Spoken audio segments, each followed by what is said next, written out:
All right. What's going on, everybody? What's going on? Welcome in. Welcome in. Welcome to another edition of Tavern Talk. We are so glad that you are here. My name is Sarge, and with me, as always, is my partner, the notorious, the infamous, the real BIG of DDO, Warhammer Actual. How are you today, brother? I'm good, man. How are you? Oh, man, I can't complain today. I can't complain. Episode 5 today. Yeah, looking forward to it. Yep, yep. So, why don't you go ahead and introduce our guest, brother? Yeah, so I want to welcome in NefasQS. We're honored to have him with us today. He's a Twitch streamer, YouTube content creator, and developer contributor for the ESO University web source. Nefas has 28.5K followers on Twitch, 42.2K followers on YouTube, and over 2,000 videos on YouTube as well. Welcome in, Nefas. Thanks for having me. Appreciate it.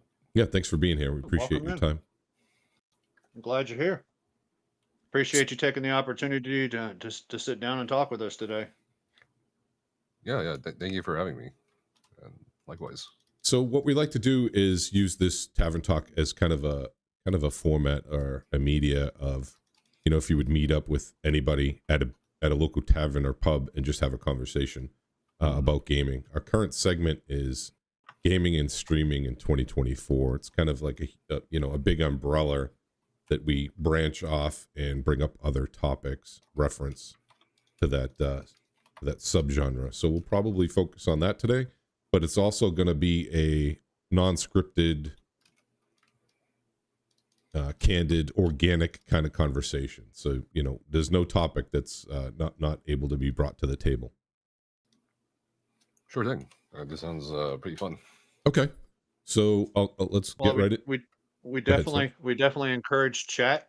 Warhammer and myself will be going through anybody that asks any questions or anything in either of our chats. We'll be going through and sharing those with the community. So that way, we definitely encourage chat participation. So when did you first start streaming on Twitch? I think my first live stream was sometime in 2016 or 2017. Not to like make content or anything. It was just to share gameplay, because back then there wasn't, or at least Discord wasn't what it is today in terms of video calling and chat messaging and so forth. So all we had was basically TeamSpeak. So there was no real way for you to actually show someone what you were doing in the game, or more specifically, what you wanted to teach them. So you would just set up. I guess most people back then, including myself, set up a YouTube channel or Twitch channel, and we just kind of live streamed what we're doing, and just kind of went from there. And I only started seriously streaming and making content in 2019. Okay. After that. And what about YouTube? Did you start around the same time with that, or? YouTube was also YouTube also kind of started around the same time in terms of just making videos or just having fun with it, in terms of recording things that we did as friends or as a group or as a guild. And that was it. It wasn't marketed towards an audience. It's just old video. If you go back and look, it's just old videos of us talking. Okay. That's it. Yeah. So that's it. Yeah. Was or is there a game that's your primary focus on your channels, on your platforms? It was the Elder Scrolls Online, but I've kind of branched out in the past couple of years. And other than that, I did play a few other games, but not like seriously. Before ESO, actually, I used to play Dota 2 seriously, like competitively. But of course, that was before I started, making content. Okay. When you first started, you said you primarily focused on Elder Scrolls Online. Yes. Were there? Go ahead. Sorry. What? No, you're fine. Oh yeah. It started as ESO, teaching people in ESO like what I'm doing, or showing what I was doing, basically. Okay. Were there any other games you enjoy playing and streaming, or did you just hyper focus on ESO for a while? Once I started focusing on actually making content, it was just ESO. Partly because that's the main MMO. That was my main MMO. And also there were other content creators I'd also kind of look to as reference or as inspiration, like Deltius Gaming, who quit content creation, which kind of and in this video where he's talking about quitting, he's talking about give it a chance, like give it a year of content creation, see if you like it. So I was like, okay, let me try it. And that's when I started in 2019. Yeah, I remember when he quit, and a few years later he came back. That must have kind of probably also opened up an opportunity there, because I know for a while it was Deltia and Outcast. Really, they were the two top ESO content creators. Right. And then I think what Skinny Cheeks started making some content that I saw, because I used to play ESO as my main game probably for about 2.5, maybe 3 years on console. I played it on Xbox, and I used to Mhm. follow all of you guys. Yeah. But even before, Outcast or Delty or whatever, there was also like Cypher PK, who's now a Fortnite Cypher. Yep. creator, right? Yep. We also had Lefty Lucy, um, King Richard, I think, Fang Rush. But a lot of them were PvPers too. So Yes. yeah, Yeah, I remember them from the. That's predominantly why I played ESO, was for the PvP. same. But but then it got like ESO is kind of awkward out of any game I've ever played with PvP. The constant rebalancing. I felt that was very, very frustrating. Oh yeah, across the board, I think even for PvE, it was frustrating. Nowadays, Yes. it's a lot less. It's a lot more tame in terms of wild changes or wild swings in terms of Yeah, I've points. recently come back to it and been playing predominantly Battlegrounds, and it seems better now than ever. There's still a heavy tank meta, which gets frustrating, where people, I don't know if it's like that on PC, but Xbox, people It's just, like that. is it? Yeah, Yeah, people just yeah. don't want to die, right? I never understood that. They go play PvP, they will run from fights. They will put in so much effort to avoid just dying rather than PvPing. It's crazy. People are very afraid of dying. Yeah, it's interesting in a game. I know, to say the least. It's like, imagine Call of Duty, where nobody nobody wants to engage in gunfights. It's kind Oh, I of, mean, even in Call of Duty, yeah, Warzone, like the yeah, battle royale yes, mode, people don't want to fight. yep. They just want to live. Um, so you said you branched off and did some variety streaming. Yeah. How Um, how long was it? Let's say, you primarily focused on ESO. How long was it before you kind of branched out and get into the more varied games genres, or even titles? so from 2019 till about 2022, I just kind of hard focused on ESO videos or live streams. As for like other games, I would of course stream or sometimes make videos for other games, but not like seriously. Then about 2022 till about 2023, I started focusing on other games like Starfield and Cyberpunk, and live streamed a bunch of other games I would like to just play even without the same amount of viewers and so forth. So that's basically the time frame right there. Yeah, Um, yeah. yeah. So I do remember, and I want to highlight this, but can you tell us more about the ESO University? You're the founder and content creator for that, and it's a invaluable resource for Hey, ESO. excuse me, guys. I don't mean to interrupt. I'm having technical difficulties. My stream just crashed, so I have to restart. War, please continue on. Um, I apologize, but I have to completely restart my stream. So you guys continue on, please. I'm just letting you know what's going on. Okay, thanks.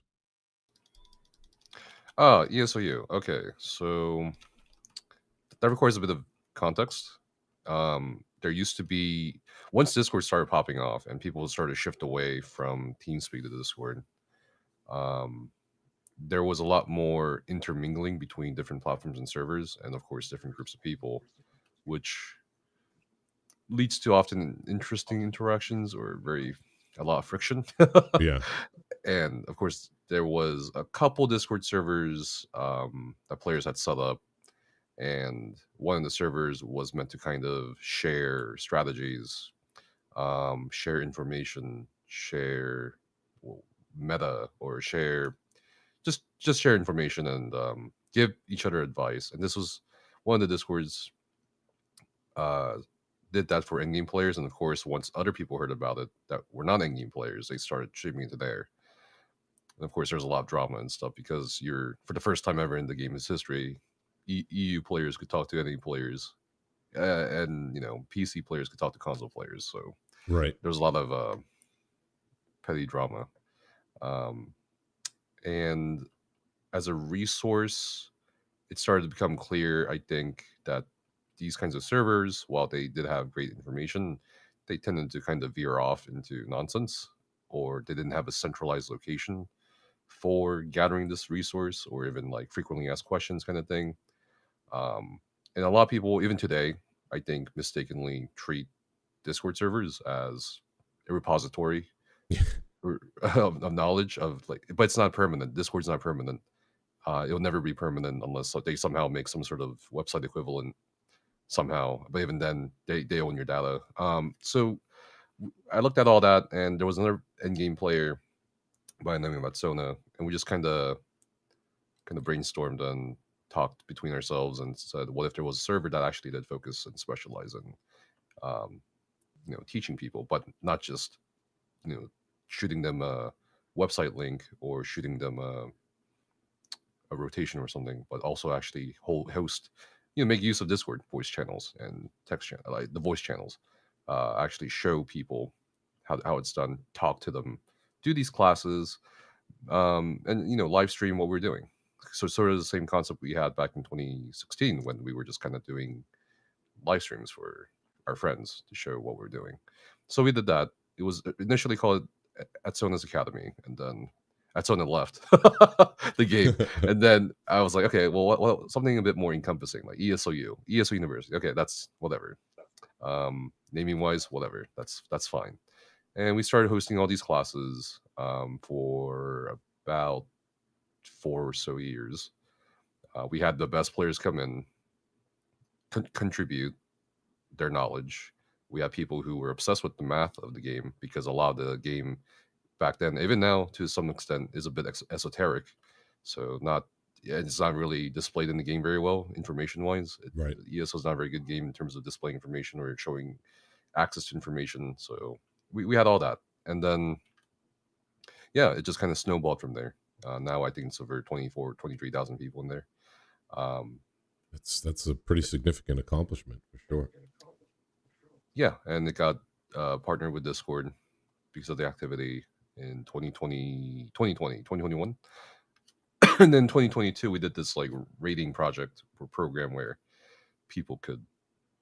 we would like help almost 300 raid leads try to lead raids in a more structured manner, and get more people into endgame raiding or just raiding in general. Mm-hmm. But of course that kind of fell flat for various reasons.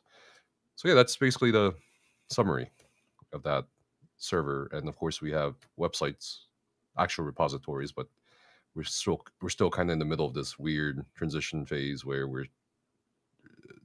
our main developer is kind of still working on the main website while our other two developers are working on or have finished ESO directory and are still working on ESOexplorer.com. Okay. In terms of like, yeah, so those websites are still under construction.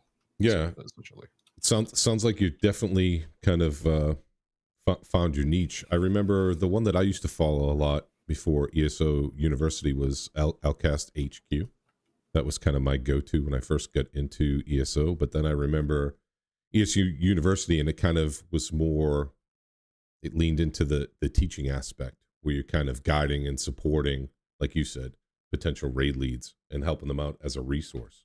I don't think Lcast HQ provided that type of outlet or that kind of format or template. So you guys definitely brought a invaluable resource to the community, and I would argue that especially something like that is definitely needed for the console community, because it's been my experience having played PC MMOs versus MMOs on console, that there's a significant difference, or there was, between PC players and console players. Console players, just at least at the initial inception, they were very, very disorganized. And I think it was because they didn't have any resources at their fingertips while playing the console like you can on PC. You know, PC, while I'm playing the game, I can pull up a web page and browse that while I'm actually playing. But console, you know, people are trying to get these resources off their phones. My experience playing between the two, I played ESO on PC and console, and I definitely had a better experience on PC than console. Yeah, that's a common story for sure. Yeah, indeed. So I was browsing your YouTube webpage here, and you seem to have really branched off.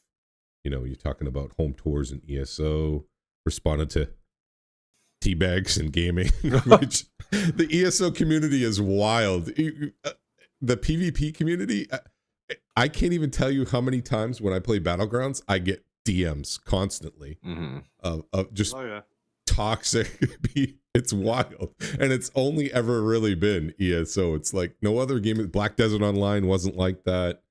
You know, all the other MMOs I've played, even on console, it's just not the same as ESO. So when I saw your, 8 days ago you posted that, I saw that, I was actually laughing, because that's a huge problem to some people in ESO.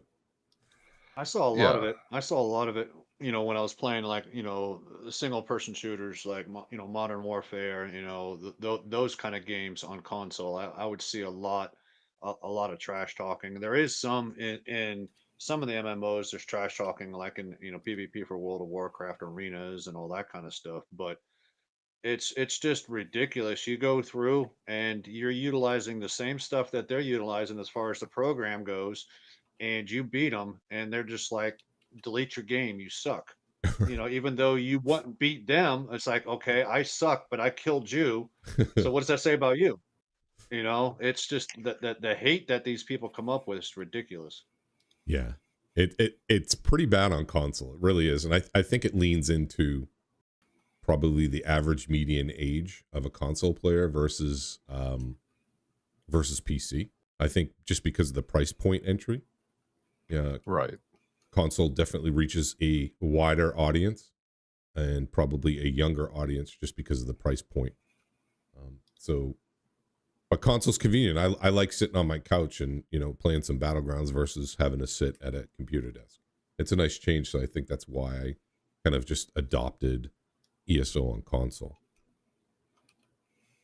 Going back, I wish I could transfer my console character over to PC. Also a very common sentiment. Yeah, sorry. Yeah, I mean, we were talking about that a little bit before the show started. That it's such a shame, even in 2024, to where you've got different consoles and PCs, and very rarely is there a game out there that you can go through and play with each other, and it's such a missed opportunity. I really think it is. Oh, hands down, it is. Slowly, the games companies are getting it. Diablo, for example, Diablo 4, completely seamless. I've played with people on PlayStation 5, PC, Xbox. I played on Xbox and PC, actually, but everybody I've played with, it's been seamless and it's been flawless. So the technology is catching up with the time. Same thing with Baldur's Gate 3. Their cross-play and cross-save is amazing as well. So fingers crossed for the future, that these developers are going to put that in the forefront of their development focus, that now these consoles are powerful enough that they can run the content. Back in the day, I think the 360, for example, Battlefield 3, you could only have 16 players, 32 players, where PC it was 64, and it was because of the limitations of the Xbox 360 or PlayStation variant, that they couldn't have as many players on screen at a time. And now that's a non-issue. So I'd like to circle back to your content creation experiences, if that's okay, Sure. Nefas. Sure. So variety streaming. So what gave you the bulk of growth to your YouTube channel and B to your Twitch? Bulk of the growth. So I guess it was essentially consistency on the YouTube end in terms of like putting out content people would actually want to see and I focused mainly on more educational or um, kind of like a heads up, this is what's happening kind of videos for a long while. And of course, like any other ESO content creator, it would be about builds at one point. Although I didn't get too much into builds apart from showing uh, the best setups possible, rather than a lot of these more popular build videos, which just kind of, in my opinion, are almost nonsensical in some ways. So yeah, I mean, I kept that up, and once you find your audience, you just kind of keep going at it. And the strategy, essentially, I think for anyone really, if you want to grow your Twitch as well, is to also grow it through YouTube. Yeah.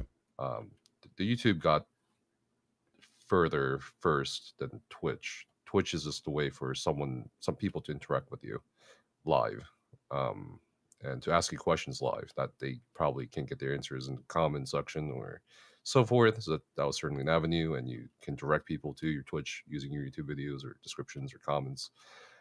Other than that, that was really it. And Twitch wise, it was also about consistency. I think a mistake a lot of people make as beginner streamers is they just kind of switch around different categories over and over. So one day they're streaming Call of Duty, which is great. But the next day they're streaming Guild Wars 2, which is also great. But then there's no where for anyone to really find them. There's nowhere for anyone to. There's no way for you to kind of connect with a community of some sort. So that's something that helped a lot. And in fact, I think a large factor in why so many partnered Twitch partner streamers come from ESO or similar categories is because the communities there that at least watch the live streams in that category stick around long for that content. But if you keep switching categories, it's not going to help in Yeah. retaining that audience. Yes. Now, when you're saying switching categories, you're talking about like switching games and stuff like that between ESO and Guild Wars 2. Now, what if you were in a community such as we were talking about earlier, such as Dungeons and Dragons Online or Lord of the Rings Online, to where the community itself is very, very loyal, all right, very supportive, but it's also very small. For somebody that, for prime example, myself, and War himself, I'm not trying to speak for you, War, but we're in a very small niche. So would it be advisable to leave that niche and go play something else and not be happy with what you're playing, or stay in that small community to where everybody can go through and find you, but you go through and you limit your growth as a streamer? I guess it depends on what you want, right? True. Do you want growth or I want the community and the growth. I want want the it all. community growth? Okay. I mean, no, that's valid. That's fine. See, with me, to more define it is, yeah, okay, I would love to be able to go to and have the growth. I would love to be able to log in and start playing whatever game it is, and have 30 people that are on there on a regular basis, talking. I cannot stand, one of the main rules about streaming is talk, even if nobody's there. I can't sit there and talk to myself. Why not? I can't. I feel stupid. So having a community there to be able, you know, having a community there or people to interact with, makes it far better than sitting there streaming to 1,000 people and nobody talking. I see. Uh, I mean, maybe there is a way for you to have it both. I guess like is Lotro and uh, DDO like the only games you enjoy, or is it the genre that you enjoy? Because you certainly It's the expand. genre, Okay, I mean, there's plenty of MMOs, right? Or not plenty, but right? like there's enough MMOs for you to maybe garner an audience through, um, like World of Warcraft or Right. Final Fantasy 14 and so forth. So you could still Okay. enjoy and still, um, find the community or garner a Right. community. I think really just comes down to, do people sense that you're passionate about it? Do people kind of get the sense that you're going to stick around? That's really it in the end. Yeah, yeah. Consistency. Okay. Nostalgia Steve in chat just said, "Always assume there's someone watching. Eventually, it will be seen." That's a great point. Some of the best streamers that I've seen and that kind of impress me are the people who are able to organically vocalize their way through their content as they're playing it, even if it's for a smaller audience. And I'm like you, Sarge. I have a problem doing that as well. I get awkward. I don't know what to say.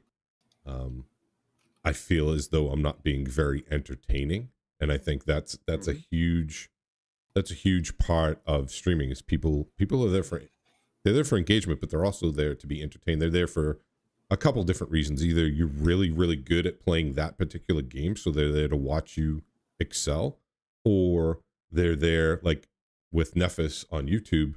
They're there to watch his content so they can use that as a knowledge resource database. And that's another thing that I see some streamers do very well, is they're so knowledgeable about that game that they impart that knowledge on their viewers, so the viewers are getting something, some value, some equity from that stream. And that's something that me personally, I definitely need to work on. um, I'm like, in my streams, I'm kind of just whimsical and I laugh a lot and joke around, but is that entertaining? Is there value in that? Or is it my gameplay? It's something that I need to definitely dial in and get better at, for sure. Well, I mean, I definitely think that it's going to be a combination of both. Okay. Um, Even if you are really good at your game and you have somebody that's sitting there, you know, like this, everything's kind of dark, you can barely see them, and they're just like, and then they may be doing good. Somebody comes in chat, they don't talk, they don't pay attention, they don't greet, they don't do any of that. You've got to have personality when you go through and do it. Um, I mean, and you don't give. I don't think you give yourself enough credit. When you're streaming, is you are constantly talking. It's because 90% of the time you usually have somebody in Discord with you, but it's gotta be a combination of both. You have to have some kind of personality, when people are coming in, and you need to have something of value other than your personality to go through and provide. Does that sound about right, Casper? Yeah, I mean, there's like you guys are talking about right now. There's multiple avenues or ways of um, getting that community or getting that growth. Personally, I don't know if I'm like the best person to talk to you about this, No, no. uh, but I mean, 28,000, almost 29,000 followers on Twitch and almost 43 on Yeah. YouTube.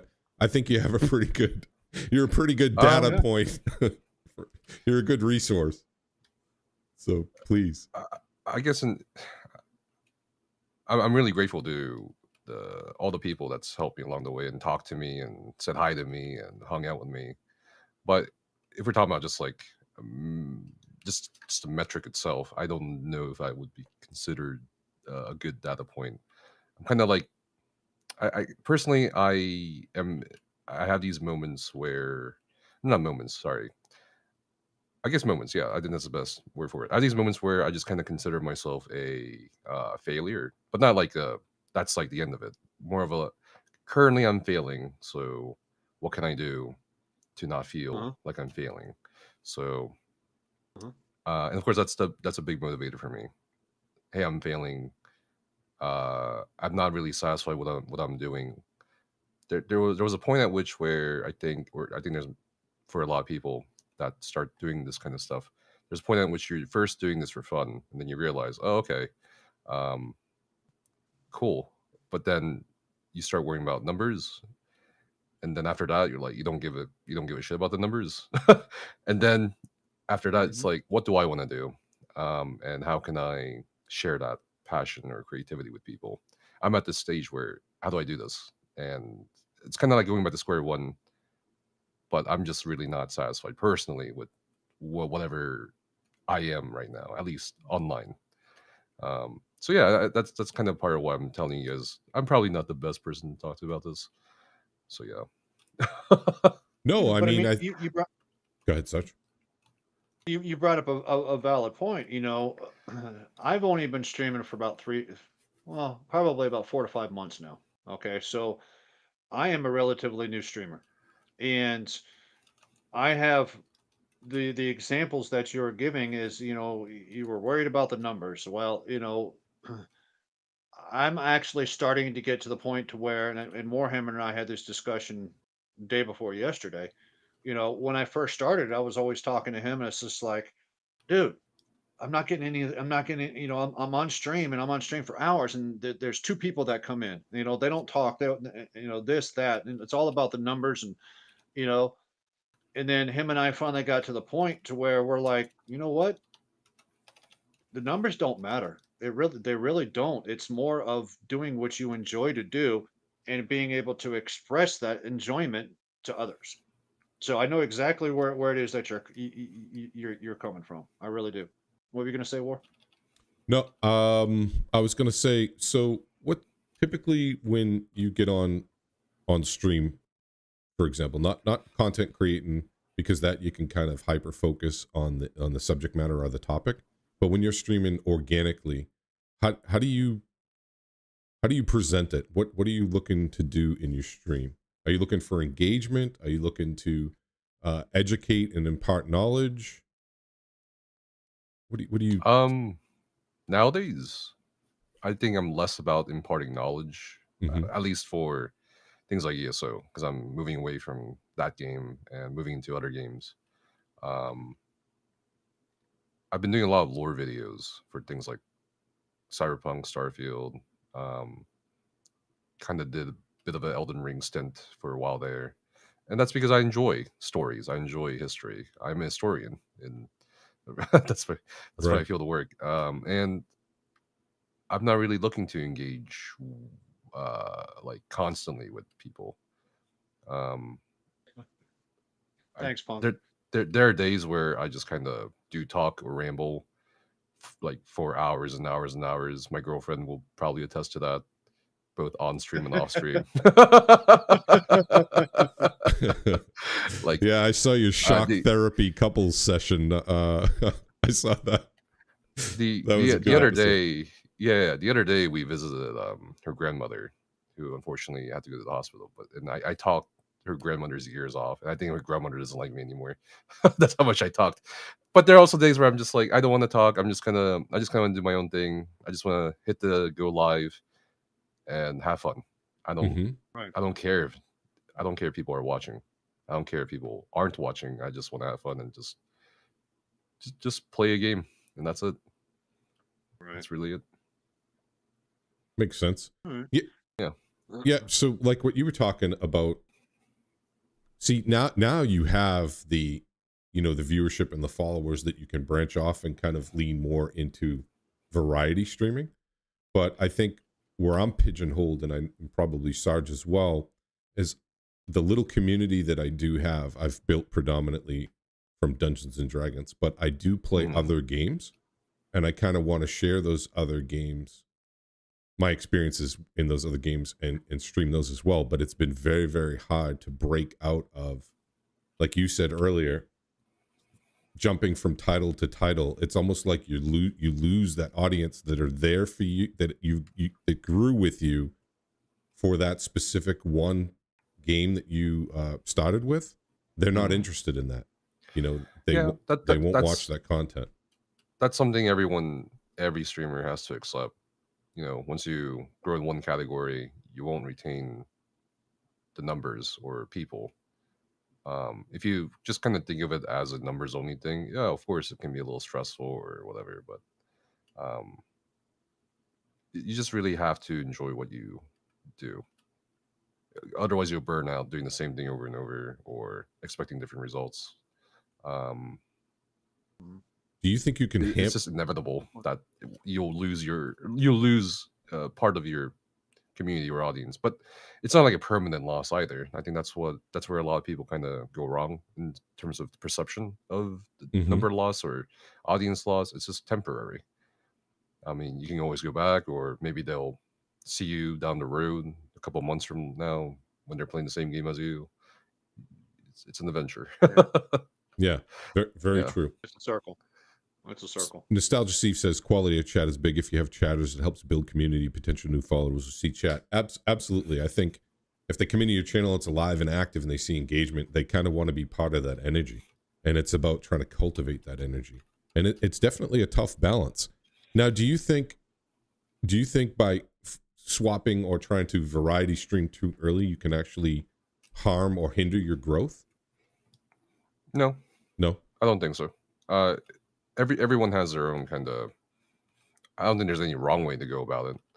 I think certainly it might be difficult at first to keep constantly switching, like I said earlier, and not grow in one category first. But that really again depends on what you want to go for. Is it consistent growth, or is it like, do you want to hunt for that 1 or 2 or 3 viral moments? That's just really up to you, right?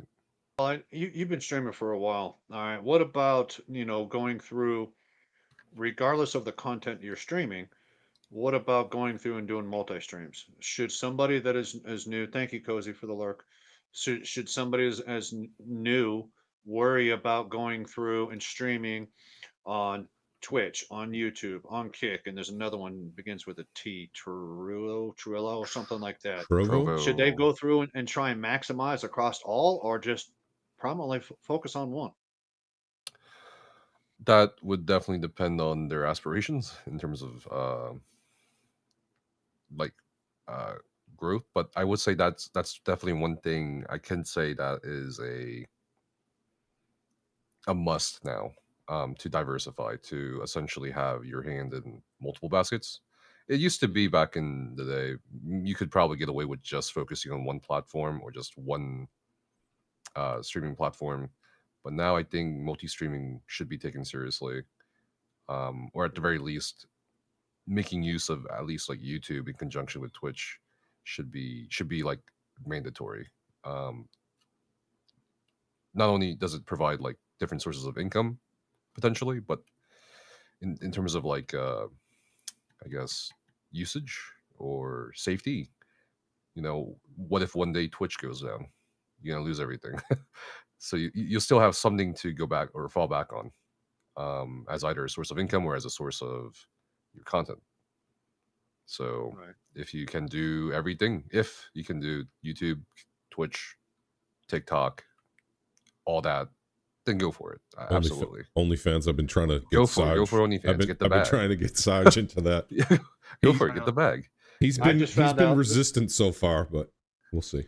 Well, I just found out this morning. Again, I was trying to. I had technical difficulties when I was just starting this stream because I was streaming to Twitch, YouTube, Kick, and Twitter, and it crashed my OBS. All right, so I had to go kind of. That's why I don't even have my regular stream, my regular screen up or anything like that. Um, that's why I had to go through and try and fix it on the fly. But yeah, I understand where you're coming from. As long as your computers can handle it. Yeah, Mine right. can't. Yeah, I mean, definitely do research into your bandwidth, like how much is your upload, and go from there. Nostalgia Steve in chat just said, how about mentioning you're a certain genre streamer instead of saying you're a single game streamer? For example, fantasy creator sounds better than DDO creator. I think he's got a very good point. Good point. Fantasy, MMO, FPS. Yeah, that's essentially what I kind of touched on earlier with, maybe, pick a genre or stay within the genre if you like, if that's what you enjoy. I mean, obviously, if a genre is extremely popular, there's tens of thousands of people that are sitting there watching, World of Warcraft, and I can't even imagine how many people are sitting there watching, Valorant or any of the games like that. Um, you know, by labeling it for genre, I think it you're not going through and pigeonholing yourself. You know. Yeah, I Um, agree. I mean, also too, it's tough, right? If you're a content creator, let's say in an MMO, and you're a guild leader, right? Now you have the availability of more people to play with. You have more activities going on. You have more technical activities that you're involved with. You're leading a raid. Those are, I think, those are things that are more interesting for people to watch. I wish I started streaming DDO back in the 2006 2009 days when I was a guild leader and a raid leader. I think it would have been much more interesting and probably drawn more people in than just me and one other guy running around dungeons laughing and goofing around. So I think that could help as well if you had some kind of a community within the game, and then you're showcasing that in your streams. Kind of like, it Absolutely. also helps with talking too. exactly, kind of like what you're doing, Casper, with your, with your knowledge of ESO, working with other, big names in ESO. I think though too, you brought something up about YouTube, and to me, the real successful streamers and the real successful YouTubers, it goes back to what I was saying earlier. They're putting out information. I know a lot of people do reviews. I know a lot of people do patches. They'll discuss patches, and they have such a working knowledge of the game that people are gleaning and parsing through that content, and they're learning about the game from your content as well. And that, I think that's hugely important for growth. That's something that I don't do. I don't know if I have the skill sets to do that, but watching other people's content, that's why we used to go to your content. Is I'm like, oh, I'm really interested in ESO. I want to learn how to be better at ESO. I'm going to watch this streamer or content creator and get their knowledge. Well, part of I'm going to kind of disagree with you for next on that war is you say you don't know how to do it, okay? But if you look at it from a different perspective, all right, if you were to go through and create a video describing your PvP build, why you built it the way you thought it should be built, even if it's somebody else's build, but you sat down, this is why, because it fits my play style and it does this. Because then you could go through and say, okay, I know I'm fighting a rogue. So when I'm fighting a rogue, I go through and I make sure that I do A, and then I do B, and then I do C, because this is what it does. You know your character, and from that point, you can kind of go through and start branching it out. It's about finding what it is that you're good at, and you're good at your tune. Just like in DDO, when it comes to the tune that I built, I can sit there and describe it to you. It may not be the best build, all right, but it gives me something to that I can go through and base it off of. So I don't think, again, I don't think you're giving yourself enough credit. I think you have the opportunity to do that. That's As that, with any streamer, just that start talking about and creating videos about what you do know, and then you can start building it from there. Because I guarantee you, with your build, and I'm just using that for an example, but your build, there's out of all of the millions of people that are probably playing that game online or offline or on stream or off stream, all right, they're going to be able to take advantage and know, okay, this is why he builds it that way. That makes a lot of sense. I can do the same thing. Or that rogue that you went through and got pissed off because you killed him so quick, he finds you online and he goes back and says, okay, this is what he did. How do I counteract him now? You yeah, know? that's excellent advice, and very good points. Definitely have to put that in my informational database. It's probably something I probably don't look objectively at things enough and apply them, which is, Yeah. you definitely impart your wisdom a lot onto me, and I appreciate it. Sometimes I do a little too much. You know- Okay, Sarge, you can stop now. So, Casper, what is it really about the ESO and the ESO game and the ESO community that really got you behind it to the point to where you went through and started being a participant and working with and for the ESOU? What was it about that really drove you to do that? um, so I feel so. This question pops up quite a lot, actually. And when we went to QuakeCon, and just this past month, and we went to Amsterdam in April for the community meetups. They actually took us aside to interview us. I think there's like a clip somewhere from Bethesda's channel, just showing me kind of nodding my head while my girlfriend talks. But the answer is just the community, really, just the people that you meet. Uh, Um, okay. and again, it's all about sharing your what you like to do. So for me, it was raiding after I'd kind of gone away from PvP. So I really like raiding. I want more people to raid because it's an enjoyable activity. It's not at all what people say it's like it is on the forums or elsewhere or Reddit. It's not toxic. It doesn't have to be toxic. It doesn't have to be any of that. Um, and over the years, I just really like the people I raided with. Over the years, I really like people I met both in real life and in the game, and that's Right. why I stuck around for so long. It's not really the game itself. The game itself. If I was just playing the game, for the updates or for a new class or whatever, I wouldn't be there. yeah, I would not have been there for as long as I would have yeah, been. Um, Right. but that's also a downside too. If you not a downside, but like a double edged sword. Let's say if you are there for the community, well, what happens when that community is not there anymore? Right, the people you knew aren't there anymore. Well, it just kind of you're just not interested in the game as much anymore. Mhm. Yep. I'd So like yeah, to that's why. I'd like to share a story that piggybacks exactly what you're talking about right now, Nefas. Sure. Is Dungeons and Dragons Online for me, 2006 to 2009. I was part of a guild. Ended up guild got transferred over to me, but I played that game so long, not necessarily for the game, but it was for the guild. It was for the people. It was Hmm. the community that we had built internally in that game, and that was my first MMO experience ever, was Dungeons and Dragons. So I had never played original EverQuest. I had never experienced any other type of MMO. So for me, that was my first big sample, and the people there were amazing.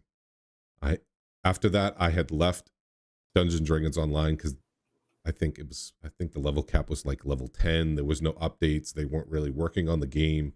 So I was branching out and said to myself, let me see what other titles are available. Brought a few people from the guild with me, but when we went over to Lord of the Rings Online, we just couldn't find that community. That was just absent. And we hit the four of us that went over to Lotro. Even though we still had each other, we didn't have that larger community that we were accustomed to.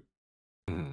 And then ESO, that's exactly why I actually left ESO, because I played it on console, but the absolute lack of community. I could not build or be part of a community in ESO where I felt that the members weren't just transactional.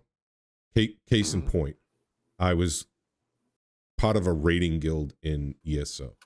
I participated in every raid, learned the mechanics, practiced with them. As soon as somebody else hit a higher number than me on a parse, Hmm. I was rotated right off the main raid team, and put as a backup. And I was like, so I remember saying to the guild leader, I'm like, this is the type of guild that you want to build. I'm not whining, I'm not complaining, but I've been here for 5 months loyally, Hmm. contributing to the success and the outcome of your guild participating, and you're just going to rotate me right off because this person hits 10K higher than me? Really? Do our successes and failures are hinging on this 10K? It amazed me. And I could never replicate that community again in another MMO like I could Dungeons and Dragons. It was wild. No matter what games I played, Guild Wars, Warhammer Online, Terra, I played them all, and just never again. It was like everything aligned in Dungeons and Dragons, met the right people at the right time, and today, even to this day, 18 years later, that guild that we formed still in existence, and people now still play that game together. It's wild to me that you would build a community in a video game and it would still last almost 2 decades. Yeah, longer than most companies, or exactly. Well, hell, I mean, right. For me, one of my best friends. All right, I call him my brother. I've known him. The game that I met him on, was a game called Shadowbane. All right, and it was a PvP oriented game, and I met him back in 2004. And I mean, literally, 20 years later, I consider him a brother. In World of Warcraft, the game that I go through and I play, I haven't played it as much because I've been playing DDO and building, getting a lot of great relationships with the people that I'm playing with on that. But for 12, no, 14 years, I'm playing World of Warcraft with the same people every single time. So yeah, I mean, communities. It's surprising how you can go through and build such good friendships with and relationships with people. I know people that have met online, through gaming, and are um, they're getting married, stuff like that, or already married to somebody that they met in the game. Heck, Nacho. Yeah. She's another DDO streamer. She was the first person to actually greet me when I came in to the DDO community. She met her husband through the game. It's the communities, the potential to go through and build these communities is fantastic. Yeah. With all these different games.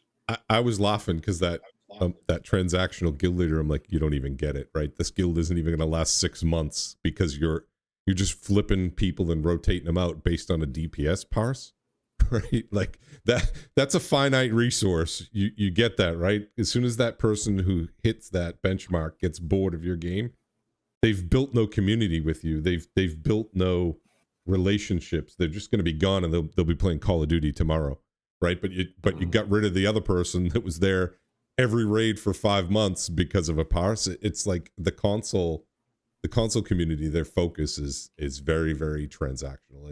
It's literally, hey, are you good enough to help me achieve what I want to achieve? Cool, let's go, let's play. As soon as you're not good enough anymore, they'll rotate you out. And I feel that's definitely that's definitely a missed opportunity. Yeah, but you see that in very competitive games. All You right, do. ESL Sports. ESL Sports. My son was a professional gamer, traveled all over the world, playing a game, playing. Was it not Guild Wars? I can't even remember. Gears of War. All right, and as soon as somebody was going through, on their team, it was only a 5-man team, but you saw it throughout the industry. As soon as somebody that came along better, teams were kicking the weakest links out because again, money's on the line. They've got professional sponsors, stuff like that. Even in the MMOs, you look at World of Warcraft. All right, the race for world first. The War Within just came out. Mythic Rating's going to be coming out here soon. Then again, just like with every expansion that they've done, they're going to have the world first race, the first ones to go through and beat the final boss on Mythic Rating. Well, if if you want to go through and compete at that level, then you have to understand that if somebody's going to come through and it's going to be better, it's business. It's not personal. You know what I mean, more. Yeah, no, that I get, right? When you're at that level, I totally get it. But if it's literally just a social, hobby, right? Where you're just playing recreationally, Okay, I you're get it. not part Yeah, of a competitive team. Competitive team cut me all day. I expect that, right? If I can't cut it if I'm not good enough, I understand that. But if it's right. something that we're doing in our leisure time, that we're Okay, just playing a video game to have fun. I mean, to me, but again, too, be upfront about that. Be like, hey, if I was a guild leader, I'd be more transparent. Be like, hey, listen, this is how I run my raids. This is how I'm running my guild. It's going to be very, very competitive at the top. If you're part of the raid team, you're expected to right. perform. If somebody else shows up and they outparsing you, we're going to have to put you on the reserve. But literally, it was just like, yeah, this person beats you, you're off. No, there was no dialogue, right? I mean, that's just a lack of sophistication on the I get part it. of the guild leader. They obviously don't have any No, leadership skills, but I see your point too, and no, I I and get I it. fully agree with it, Sarge. Absolutely. So, Casper, let me ask you.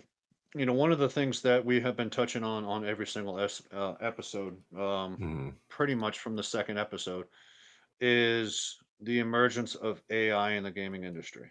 Mm. All right. Now, we understand from a developer aspect, there are literally people that are on strike. There are thousands, tens of thousands of people that are losing their job with the emergence of AI and Right. the developers merging their AI into their systems. 2D developers, are getting laid off left and right. 3D developers, the same thing. How do you feel from being a gamer, being a streamer, and being in the industry for as long as you have?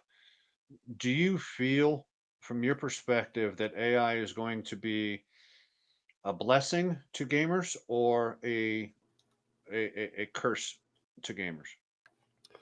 This is a That's a really loaded question. Okay, so I think there are definitely very practical and necessary applications of AI in different sectors or different fields. Um,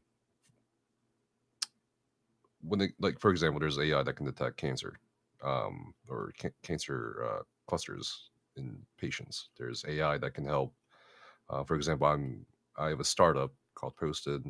We have a kind of a this thing where maybe can offer suggestions on what you can kind of like write up for a post or content or something like that. Huh. But when I look at AI right now in the creative field, whether it's gaming development or or art or even academia is being affected by AI because of its ability to kind of get you the correct answers if you're a student trying to get by or pass a class on your kind of electronic exam. I just really do not like it. There's been so many accounts of plagiarism. There's I think it also stifles creativity to an extent. Once things start looking the same, and I think AI currently has reached a limit, at least in the arts. Um, it doesn't really serve anyone well, whether it's the people making the games or people playing the games. I Huh. think games have always been about, whether we're talking about board games or even video games, have always been about the human creativity and our ability to express ourselves, whether we make it or play it. But if you put AI into it, as it is right now, I think it's just really distorted. It's just really bad. It's Oh, also all right. kind of amateurish based on what I've seen. I think they're, I have people who are sorry, I have friends who are game devs. I don't know anyone of them who have been laid off uh, because of AI. I know there's a few who were laid off, unfortunately, following the recent kind of past year. But Mhm. I don't think AI is at the point at which it can make a game or it can like uh, make actual useful assets yet. So Okay. yeah, I just don't think it's ready, but I also don't think it should be used for game development. No, I get you. I Yeah. get you. So, of your two platforms, right? Which source do you feel has contributed the most to your global growth as a brand? YouTube and Twitch. Which one out of the two do you feel was most impactful Impactful, as in for the sense of growth? what, like For growth, growth. for growing NefasQS as a brand. Which one do you think kind of put you on the map? I think YouTube would be more impactful. As a live streaming platform, YouTube still has a lot more to improve on Yes. compared to Twitch. And but YouTube, however, has a video platform. Twitch, if you're not live, there's a common saying amongst Twitch streamers: if you're not live, your channel is dead. Yeah. It's Yeah. just what That's a good you know point. what I mean? Yes. I think that's why Yeah. you see a lot of Twitch streamers like 8, 10-hour, 12-hour streams. It's And on where YouTube, on YouTube, it's like even if you're not live, your video's making something out of it. Right. Your yeah, videos are still there. Your shorts are still there. You get the passive ad revenue. Of course, there is ad revenue on Twitch, but it's not as much as YouTube video hitting 50,000 or 100,000 views. Not even remotely close. yeah. So yeah, I mean, there's this, and YouTube has increased so many opportunities to monetize your content, whether it's in the form of memberships or donations or like just everything. It's very, very, very competitive and outstrips Twitch on that front. Now, for live streaming, Twitch definitely is still superior in some ways due to the fact that it's been a live streaming platform solely for the past however many years. But I think even on that front, it's kind of lagging behind. Right. So Twitch I'm just go ahead, Sarge. Oh, you were about right. I was gonna ask the same question you were about ready to go ahead and do. Go ahead and do it. Sorry. Twitch just recently announced there was going to be another price increase, bringing the subscription Mhm. cost to $8. Do you feel that's going to impact the streamer base globally, or do you feel it's going to be more nuanced to smaller streamers? Thank you, Akeniverse, for the follow. I think, or it already has. I mean, this is, I think, their second or third uptick in pricing since 2022. Second. Um, is it's definitely already affecting everybody. I'm pretty sure, not just small or mid-tier streamers, because now you have the option of Twitch Turbo, which is more. Well, I mean, you've always had that option, but that could be more cost effective in terms of not getting ads on anyone's stream. So you Right. just have to pay. Yeah, so there's that too. Twitch's monetization has always been kind of unfair or kind of shitty for creators anyway. Most get a 50-50 contract or 60-40 at best, depending, or 70-30, depending. Mhm. And I believe like that $8 or $8.99 pricing is on mobile, right? Or is it desktop as well? I saw conflicting.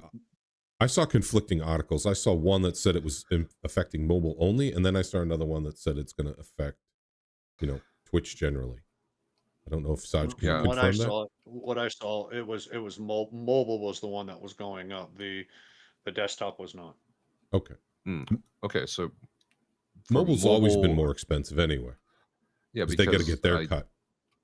right, App Store, the Yeah. Apple and Google needs their cut, so that's why Twitch price is a little higher, which is Yeah. fine. I mean, but if you are gonna look at how many people watch streams on their mobile devices versus how many on their desktops, I'm curious to see how many do actually watch on mobile compared to desktop. It must be a significant portion because when I look at my website analytics, there's a lot more mobile users than there are Yes. desktop users. Mhm. So, yeah. I know Sarge's community, a lot of them are watching him for mobile, and some of the other Twitch streamers that I talk to, a lot of people are watching them from the mobile platform. Yeah, with mine, because I can see all the analytics from my websites and stuff like that I have, and I agree with you, not Neves, that majority of my visitors are all running mobile. You know, Okay. I mean, I don't want to be sitting, to be truth be told, I don't want to be sitting in front of my desktop while I'm sitting there watching, somebody else stream. I'd much rather have it on my while I'm bouncing around my house doing whatever. I'd much rather have it on for the mobile. But why would they go through, other than the obviously the app store and stuff like that? I get that that's business, you have to pay for it, but why would they go through and raise it just for mobile and not both? Probably for the profit margin because the App Store taking the cut. I know Yeah. it's also for Twitch. I know it. They claim it's been hard for them to turn a profit on their platform. I don't know. I don't know how much I believe that. There are some pretty significant streamers that are generating some pretty significant revenue, and they're getting at least half of that. So Even with that, they don't make. I know they don't make much not because of much, the server costs. right? Um, so yeah, and a lot of their income apparently does come from TwitchCon. So that's where they make a lot of their money too, rather than just from the streamers. So me and you guys just streaming this all this is costing them every minute. Right, So Yeah. if right, you multiply that by however many streamers are streaming, then right. that's And how how much. many? Right. It's almost like they want to shut down the smaller tier streamers because they're not cost effective, in my opinion. Um, you know, Mm, it seems like they're leaning that way. It's like, hey, look, all these sub 10 viewers, they're just eating up our resources. We're not making anything off them. They're just costing us money. mhm. Let's kind of phase them out a little bit. Let's push them. Now, that being said, do you think that will push people over to Kick? Do you think you will see a upsurgence of streamers gravitating or moving over, transitioning over to Kick?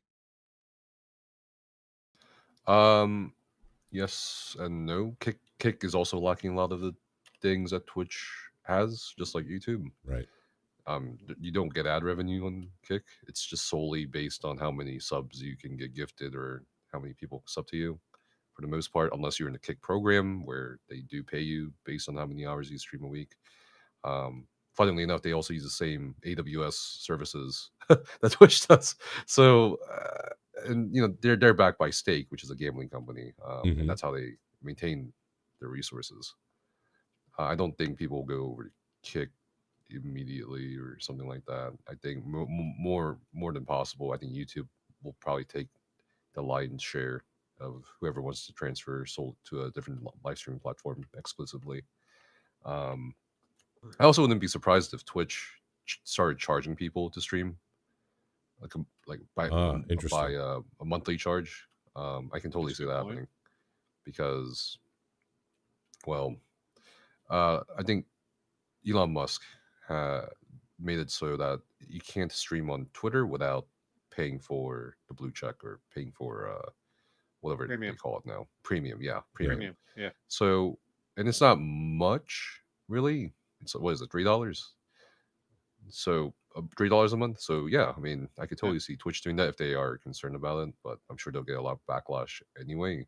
But they are cutting costs. I mean, they stopped providing services in South Korea, as an example, because of rising costs there. So I don't think they're afraid to cut down on cost in any way possible.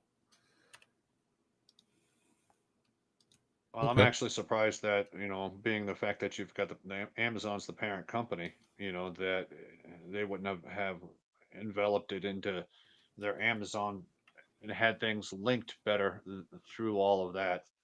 Um, and that's just a general observation. I mean, it's not really a major thing. I'm just surprised that they haven't migrated everything into Amazon, even though you have your Amazon Prime, but to where people can go out to Amazon, you can watch your Amazon videos, all that kind of stuff, to where Mhm. Twitch got absolved and became part of, the Amazon streaming or whatever the case may be. I'm just kind of surprised that Amazon, being as big as it hasn't done something like that already.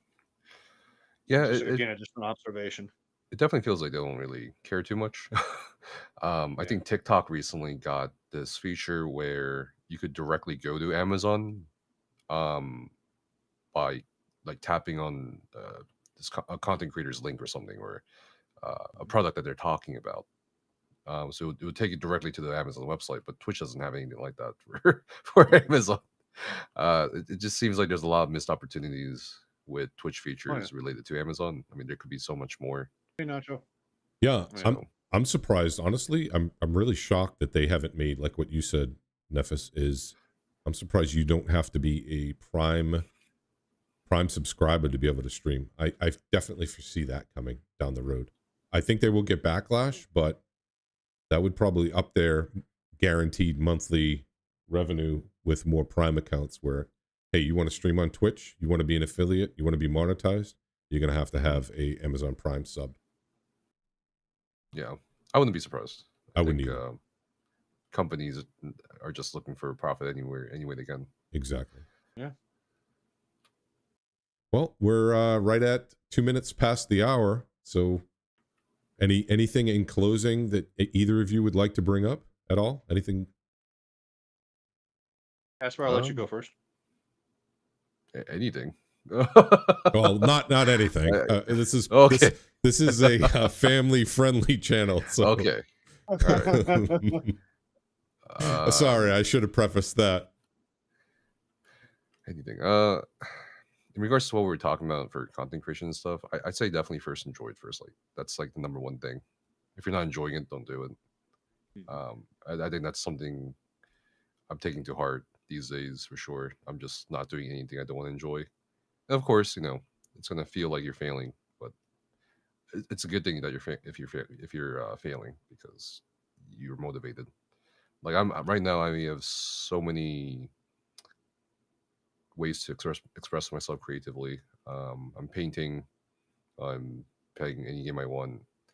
I'm working on my startup. I'm working on new videos. I'm working with new people, meeting new people. So that's really it that I can bring up. Awesome. Working. Yep. Well, I just want to thank you so much for taking the time to be part of this podcast. It was definitely enlightening. Got some great insight, and really appreciate all your contribution. You as a creator, having met you in person, really, you're very, very, very approachable, great guy. I just can't thank you enough. I had a great time. I really appreciate you being with us today. Likewise. When I first met you at that PAX East meetup, I was like, this, you look so young. And then you told me how old you were. I'm like, no way. Yeah, I think you're still lying, honestly. I had to show him my driver's license. I had to show him my driver's license. I'm like, no, I promise. It was funny. Well, Casper, I greatly appreciate you coming in. For everybody that is over here on my chat, I just did a shout out for Casper and his Twitch link. Please make sure that you guys head out and give him a follow and watch his content. I mean, as you can see by this episode, he's a wealth of knowledge. For those that are continuing their education on streaming and are just beginning. But head on out, give him a follow, and Casper, appreciate you coming in. Appreciate you guys, and hit me up whenever you guys want. Thank you so much. Awesome, thank you. All Thanks again for giving us this opportunity. We really appreciate it. And everybody who was watching, chatting, communicating, thanks for being here. Had a great time. Really, really appreciate you guys. Thank you for choosing to spend some time with us today. We really appreciate it. And we will catch you guys at the next episode. Sarge has something cooking up. We don't want to announce it yet because we haven't confirmed it, but looking forward to getting the next guest for episode 6. It should be a good one, guys. So thank you again, everybody. Thank you, Nefas. Thank you, Sarge.